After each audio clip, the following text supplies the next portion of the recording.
morning, my name is Ryan Dandurand. I'm the Senior Brand Specialist at the BMW Gallery in Calgary's Northwest.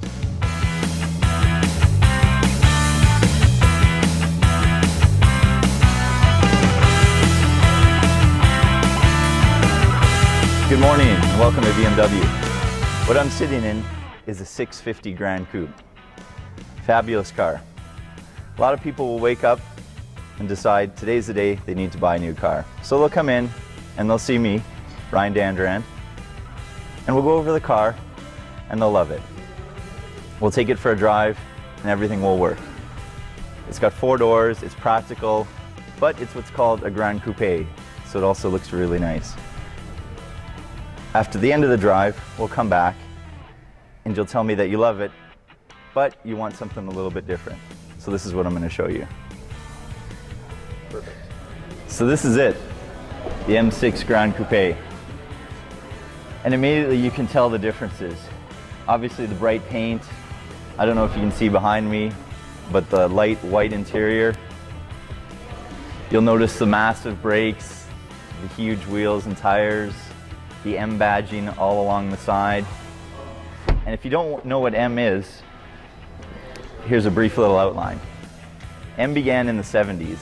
It was a racing division out of BMW. They started with building race cars, and later on into the late 70s, early 80s came out with the M1. The M1 was their first production M car. Throughout the 80s, you saw other cars, the E30 M3, the M6, the first ever M5. Always agile, always high revving, always normally aspirated. Toward the late 2000s, BMW came out with forced induction, twin turbos, and that's what you see behind me. This is a twin turbo V8 producing just over 550 horsepower, just over 500 foot-pounds of torque.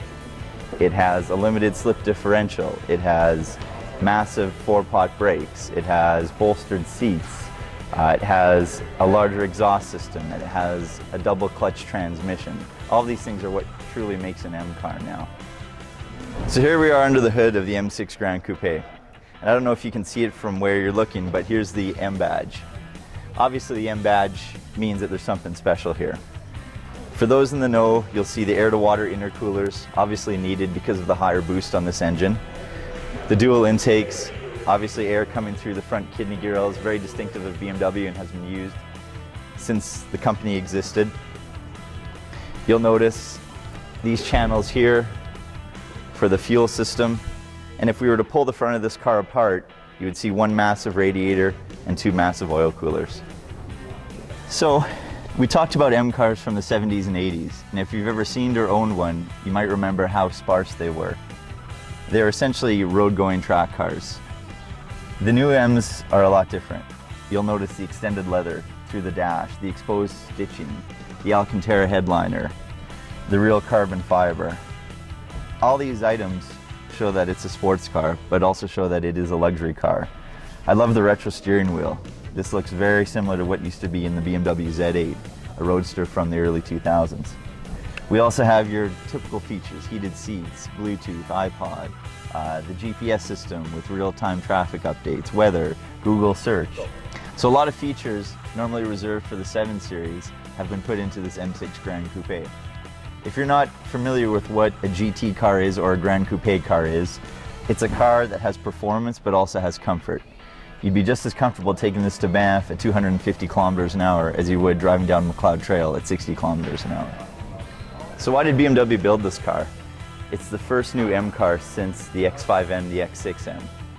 They built this for the 30-something with a couple kids, the 50-something with some grandkids, or the 40-something with somebody else's kids. You'll notice that it still has a nice back seat, and I love these frameless doors. A lot of space back here with dual buckets and separate climate control. So again, we talk about the practicality of this car, and you need to come in and drive one to see what it can really do. So no matter how many of these M cars we sell, I always go over the quad exhaust, the carbon fiber roof, the special rear diffuser, but people always tend to levitate towards the trunk. It doesn't matter what kind of car it is that we have. They always want to see the space, and you'll notice in this car, it is quite spacious. You can easily fit 2 sets of golf clubs, a couple of suitcases. It's a practical car, but still a lot of fun.